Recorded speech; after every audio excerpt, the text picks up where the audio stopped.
Bayram süfrələrinin bəzəklərindən biri olan badambura reseptini bölüşürəm sizlərlə. Əvvəlcə qaba su, süd, şəkər tozu və mayanı əlavə edib Ardınca yumurta, vanil, sirkə, kərə yağını qatıb, unu da az-az əlavə etməklə xəmir yoğurmağa başlayıram.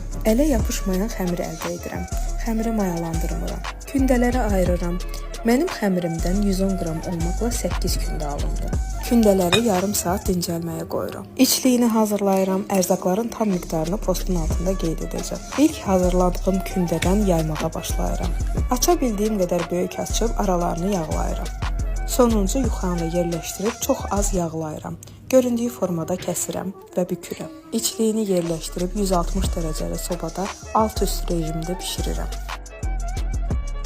Milli şirniyyatlarımızı çox hazırlayan biri olmayaraq deyə bilərəm ki, dadı, görünüşü o qədər gözəl alındı ki, mütləq sınamanızı tövsiyə edərdim.